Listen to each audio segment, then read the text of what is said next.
Welcome to the Sherlock Holmes Bedtime Stories podcast. Each episode is a section from a classic, comforting Sherlock Holmes story with relaxing music to help you fall asleep. If you like the show, please subscribe, rate and review on Apple Podcasts, Spotify, or wherever you get your podcasts. Support from listeners like you helps us keep the show going.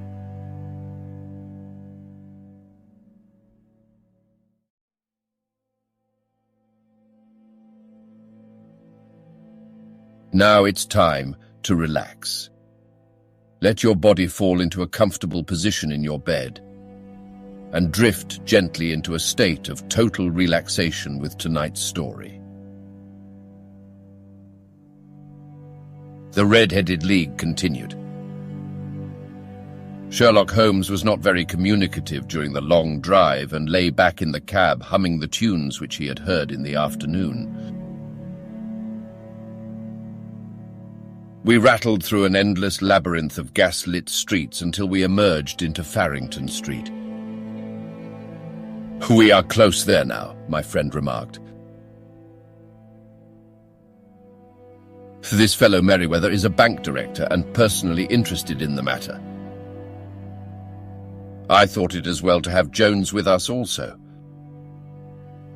He is not a bad fellow, though an absolute imbecile in his profession. He has one positive virtue.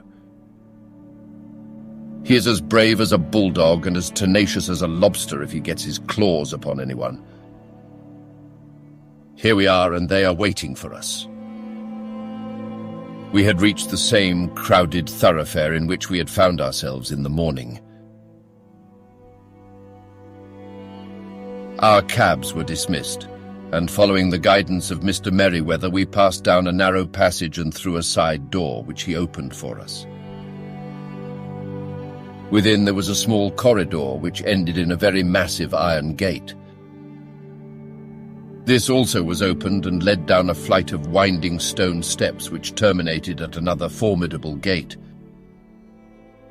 Mr. Merryweather stopped to light a lantern and then conducted us down a dark, earth-smelling passage, and so, after opening a third door, into a huge vault or cellar which was piled all round with crates and massive boxes.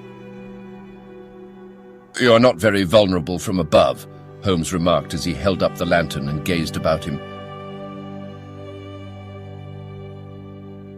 "Nor from below," said Mr. Merryweather, striking his stick upon the flags which lined the floor.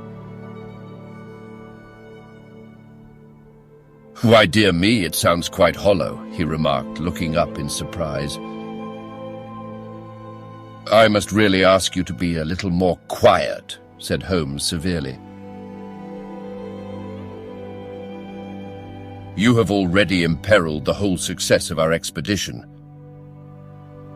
Might I beg that you would have the goodness to sit down upon one of those boxes and not to interfere?"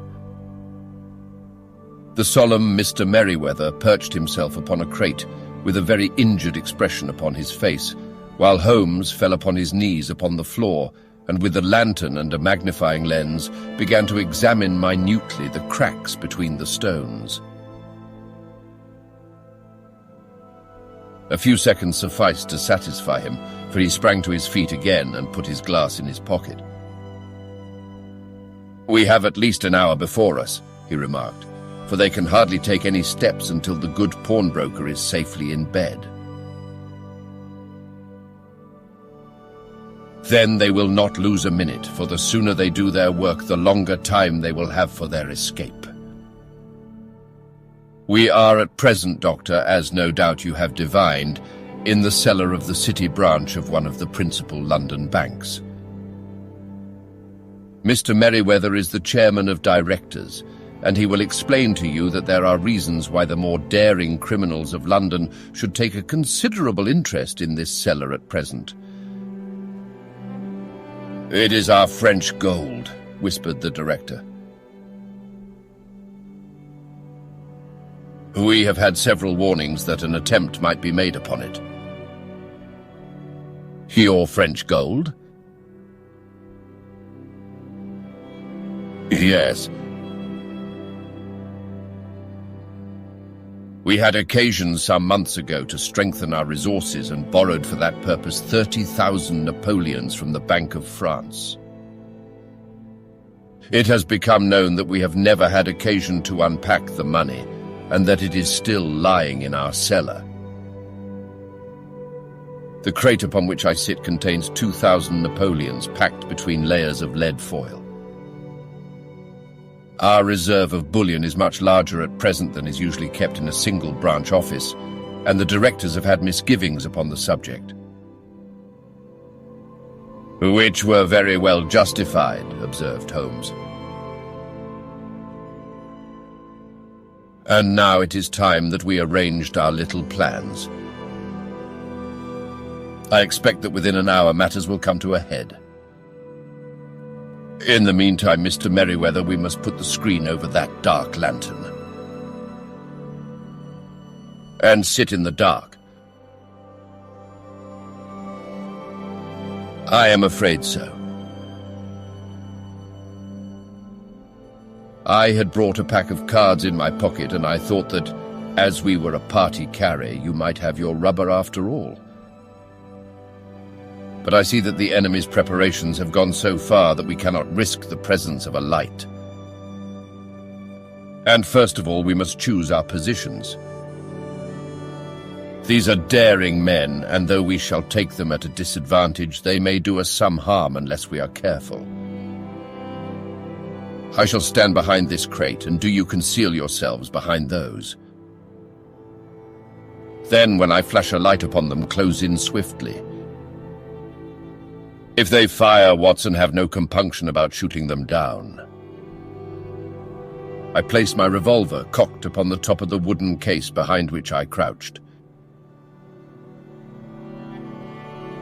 Holmes shot the slide across the front of his lantern and left us in pitch darkness, such an absolute darkness as I have never before experienced.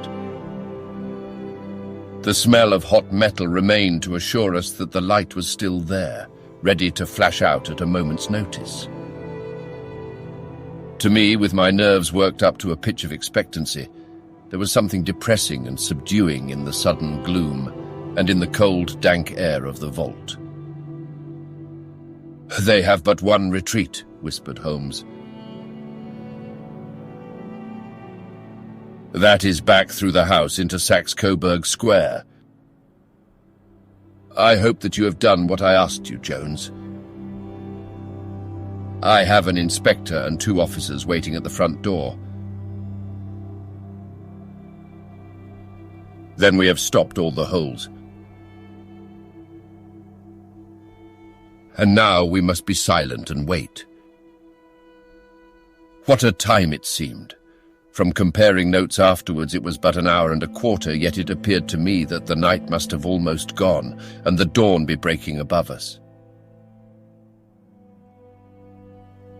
My limbs were weary and stiff, for I feared to change my position, yet my nerves were worked up to the highest pitch of tension, and my hearing was so acute that I could not only hear the gentle breathing of my companions, but I could distinguish the deeper, heavier in-breath of the bulky Jones from the thin, sighing note of the bank director. From my position, I could look over the case in the direction of the floor. Suddenly my eyes caught the glint of a light. At first it was but a lurid spark upon the stone pavement.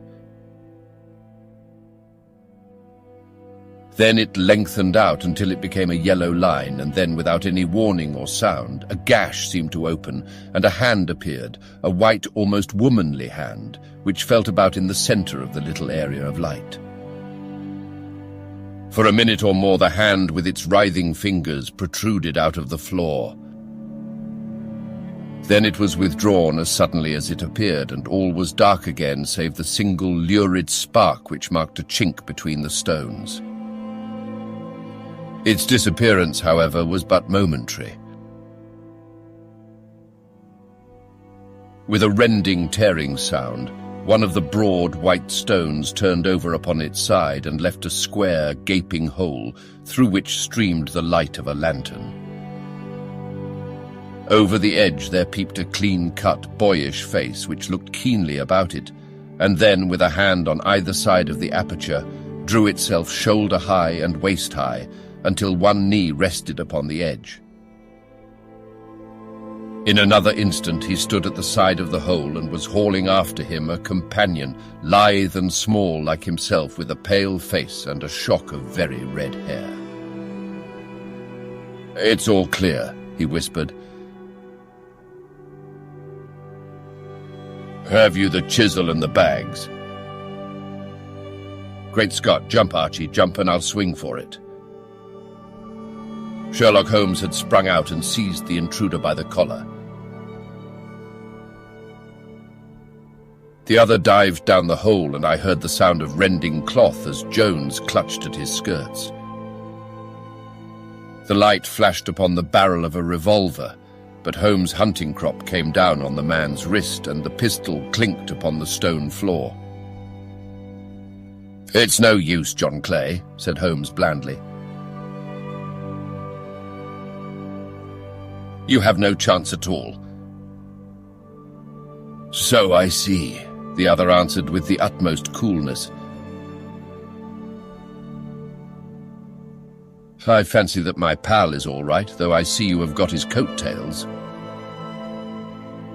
"There are 3 men waiting for him at the door," said Holmes. "Oh, indeed, you seem to have done the thing very completely." "I must compliment you." "And I you," Holmes answered. "Your red-headed idea was very new and effective." "You'll see your pal again presently," said Jones. "He's quicker at climbing down holes than I am. Just hold out while I fix the derbies." "I beg that you will not touch me with your filthy hands," remarked our prisoner as the handcuffs clattered upon his wrists. "You may not be aware that I have royal blood in my veins. Have the goodness also, when you address me, always to say, sir, and please." "All right," said Jones with a stare and a snigger. "Well, would you please, sir, march upstairs where we can get a cab to carry your highness to the police station?" "That is better," said John Clay serenely. He made a sweeping bow to the 3 of us and walked quietly off in the custody of the detective. "Really, Mr. Holmes," said Mr. Merryweather as we followed them from the cellar, "I do not know how the bank can thank you or repay you. There is no doubt that you have detected and defeated in the most complete manner one of the most determined attempts at bank robbery that have ever come within my experience. I have had 1 or 2 little scores of my own to settle with Mr. John Clay," said Holmes. "I have been at some small expense over this matter, which I shall expect the bank to refund. But beyond that, I am amply repaid by having had an experience which is in many ways unique, and by hearing the very remarkable narrative of the Red-Headed League. You see, Watson," he explained in the early hours of the morning as we sat over a glass of whiskey and soda in Baker Street, "it was perfectly obvious from the first that the only possible object of this rather fantastic business of the advertisement of the League and the copying of the encyclopedia must be to get this not-over-bright pawnbroker out of the way for a number of hours every day. It was a curious way of managing it, but really it would be difficult to suggest a better. The method was no doubt suggested to Clay's ingenious mind by the colour of his accomplice's hair. The £4 a week was a lure which must draw him, and what was it to them who were playing for thousands? They put in the advertisement. One rogue has the temporary office, the other rogue incites the man to apply for it, and together they managed to secure his absence every morning in the week. From the time that I heard of the assistant having come for half wages, It was obvious to me that he had some strong motive for securing the situation. But how could you guess what the motive was? Had there been women in the house, I should have suspected a mere vulgar intrigue. That, however, was out of the question. The man's business was a small one, and there was nothing in his house which could account for such elaborate preparations and such an expenditure as they were at. It must then be something out of the house. What could it be? I thought of the assistant's fondness for photography and his trick of vanishing into the cellar. The cellar! There was the end of this tangled clue.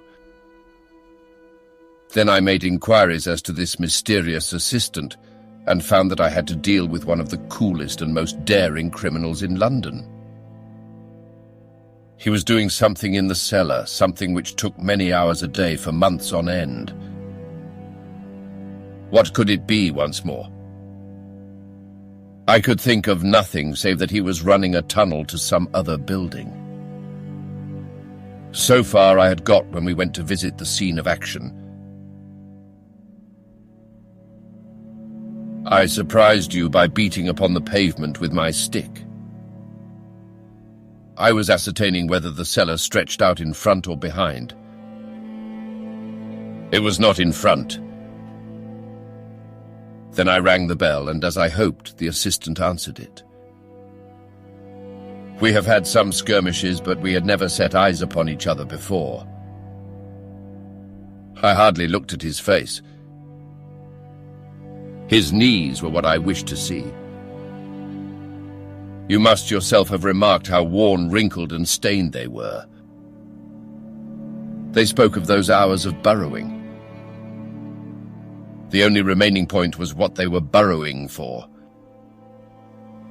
I walked round the corner, saw the City and Suburban Bank abutted on our friend's premises, and felt that I had solved my problem. When you drove home after the concert, I called upon Scotland Yard and upon the chairman of the bank directors, with the result that you have seen. And how could you tell that they would make their attempt tonight? I asked. Well, when they closed their league offices, that was a sign that they cared no longer about Mr. Jabez Wilson's presence. In other words, that they had completed their tunnel. But it was essential that they should use it soon, as it might be discovered, or the bullion might be removed. Saturday would suit them better than any other day, as it would give them 2 days for their escape. For all these reasons, I expected them to come tonight. You reasoned it out beautifully, I exclaimed in unfeigned admiration. It is so long a chain, and yet every link rings true. It saved me from ennui, he answered, yawning. Alas, I already feel it closing in upon me.